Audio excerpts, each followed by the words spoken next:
Career talk show প্রোগ্রামে আজকে আমাদের মাঝে উপস্থিত আছেন মিস্টার পার্থপ্রতিম মজুমদার। উনি মূলত ক্যাব ব্লগার। উনি কাজ করেন ই কমার্স অ্যাসোসিয়েশন অফ বাংলাদেশের সঙ্গে। তো আমরা আজকে ওনার সঙ্গে কথা বলবো ব্লগিং অ্যাজ এ কেরিয়ার এই ইস্যুর উপর।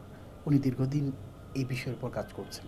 তো পার্থ, আমাদের ক্যারিয়ার টক শো প্রোগ্রামে আপনাকে স্বাগত জানাচ্ছি। ধন্যবাদ আপনাকে।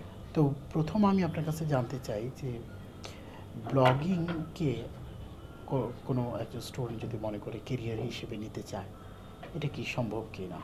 অবশ্যই সম্ভব। এটাকে আপনাকে অনেক পেশেন্স থাকতে হবে, প্রথমে ধৈর্য থাকতে হবে।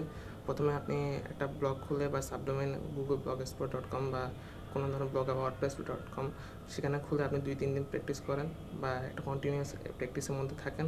তারপর যদি মনে করেন যে আপনার ইচ্ছা আছে এই জায়গায় আরও কন্টিনিউয়াস লেগে থাকা, তারপর আপনি এটাকে নিয়ে এগিয়ে নিতে পারেন। অর্থাৎ এই ব্লগিংকে কেউ যদি প্রফেশন হিসেবে নিতে চায়, তো কেরিয়ার প্রসপেক্টটা কেমন? আমি অবশ্যই ফাইন্যান্সিয়াল পার্সপেক্টিভ থেকে জানতে চাই। অবশ্যই অনেক ভালো, কারণ আপনি বাংলাদেশে আপনার ফ্রিল্যান্সিং সাইটগুলোতে দারুণ ডোমিনেট করছে বাংলাদেশের ফ্রিল্যান্সাররা। আপনি ফাইবার যদি দেখেন বা আপওয়ার্ক দেখেন, তারা এখানে ভালো একটা স্মার্ট তারা ইনকাম করছে। তো এবং আপনি যদি পার্শ্ববর্তী দেশ ইন্ডিয়া পাকিস্তানের দিকে যদি আপনি ফোকাস করেন, তা এখানে ডেডিকেট ব্লগার অনেক আছে। ওকে, যেমন অনেক রিনন ব্লগার আছে, আপনি সার্চ দিতেই পাবেন। তো তাদের শুধু একটাই কাজ হচ্ছে, ওরা ব্লগিং নিয়েই থাকে, রাইটিং নিয়েই থাকে। তো যদি কোনো একজন স্টুডেন্ট যদি মনে করে যে আমি ব্লগার হিসেবে নিজেকে ডেভেলপ করব, তাহলে সে কীভাবে নিজেকে ডেভেলপ করতে পারে? প্রথমে এটা চিন্তা করতে হবে যে উনি কোন ল্যাঙ্গুয়েজের উপর প্রথমে তার স্কিলটা ভালো। সবচেয়ে বেশি চাইতে হচ্ছে ইংলিশ নিয়ে। বাংলার চেয়ে ইংলিশের এখানে ডিমান্ডটা বেশি এবং কাজের সেক্টরটা বেশি। সুতরাং তার জন্য ইংলিশের স্কিলটা সবচেয়ে ভালো থাকতে হবে। তারপর তাকে স্পোকেন এবং রাইটিংটাও অনেক ভালো একটা স্কিল তাকে অর্জন করতে হবে। তারপর সে রিলেটেড কোনো একটা নিশ তাকে বা টপিকস তাকে সিলেক্ট করতে হবে। ধরেন কেউ টেকনোলজি নিয়ে তার ভালো একটা স্কিল থাকতে হবে, তার ভালো একটা নলেজ থাকতে হবে। পাশাপাশি যে বিষয়ের উপর উনি ব্লগিং করবেন, এই বিষয়ে তার একটা ভালো একটা এক্সপার্ট থাকতে হবে। হবে। অনেকে ফ্যাশন রিলেটেড টপিকস নিয়েও ভালো একটা কাজ করতে পারে, কেউ ই কমার্স সেক্টর বা ই কমার্স নিয়েও ভালো একটা নলেজ যদি গ্যাদার করতে পারে, তাহলে ওটা নিয়েও তারা কাজ করতে পারে। কোনো একটা বিশেষ টপিকস রিলেটেড সব বিষয় নিয়ে উনি ভালো একটা এক্সপার্ট হবে, এটা আশা করা যায় না। অর্থাৎ যদি ভালো একজন ব্লগার হতে চায়, দুটো বিষয়ের উপর গুরুত্ব দিতে হবে। একটা হলো টেকনিক্যাল পার্ট, আর আরেকটা বিষয় হচ্ছে যে বিষয়ের উপর ব্লগটা লেখা হবে তার উপর এক্সপার্টিসটা থাকতে হবে। তো আরেকটা বিষয়ে, যেহেতু আমরা ই ক্যাবের সঙ্গে প্রোগ্রামটা জয়েন্টলি করছি, তো আমরা জানতে চাই যে ই কমার্স সাইটগুলোতে আমি যদি প্রোডাক্ট প্রমোট করতে চাই, সেক্ষেত্রে ব্লগিং কীভাবে আপনি ধরেন নিত্য নতুন অনেক ধরনের গ্যাজেট আসছে, নিত্য নতুন অনেক ধরনের প্রোডাক্ট আসছে, কিন্তু সব কিছু তো আমরা জানি না।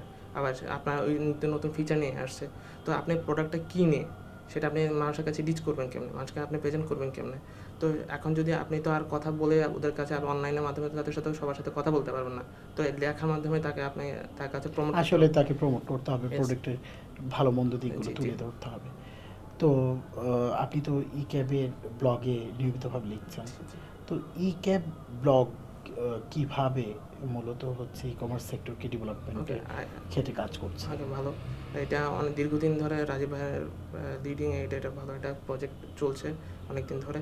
তো এখানে আপনার প্রথমে ই কমার্স সেক্টরটা কী, ই কমার্স কী, তারপর ই কমার্সের মার্কেটিং কীভাবে করবেন, তারপর ফেসবুকে মার্কেটিং কীভাবে করবেন, তারপর আপনি আপনার প্রোডাক্ট প্রমোশন কীভাবে করবেন, তারপর আপনার প্রোডাক্ট রিসার্চ কীভাবে করবেন, প্রত্যেকটার সম্বন্ধে ভালো একটা নলেজ আপনি এখান থেকে পাবেন। এখন আপনি ই কমার্স সম্বন্ধে কোনো আইডিয়া নেই, আপনি যদি হুট করে মনে করেন যে ই কমার্স একটা সাইট খুলে বসে যাবেন, খুলে বসে থাকবেন, তাহলে তো লাভ নেই। আপনার প্রোডাক্টটা কাস্টমার কাছে নিয়ে যেতে হবে, রিচ করতে হবে, আপনি তার সাথে কথা বলতে পারবেন না, আপনার মার্কেটিং সম্বন্ধে নলেজ থাকতে হবে। তারপর আপনার ফেসবুক সম্বন্ধে ভালো একটা আইডিয়া থাকতে হবে, আপনি টার্গেটেড কাস্টমার খুঁজে বের করতে হবে, কীভাবে করবেন সেটা। ওকে, তো এখানে প্রথমে একটা নলেজ গ্যাদার করে তারপর আপনি ফিল্ডে নামতে হবে। তারপর ওপরে আরও অনেক কিছু কোশ্চেন আপনার আসতে পারে, কারণ প্র্যাকটিক্যাল এক্সপিরিয়েন্স যখন থাকবে তখন আপনার অনেকগুলো নলেজ, আপনার অনেক কোশ্চেন আপনার আসবে। সেখানে আপনি ই কমার্স অ্যাসোসিয়েশনের যে গ্রুপ আছে সেখানে কোশ্চেন করবেন, বা এখানে যারা যারা এক্সপার্ট ওই রিলেটেড ফিল্ডে আছে তারা আপনার প্রশ্ন উত্তর দিয়ে দেবে।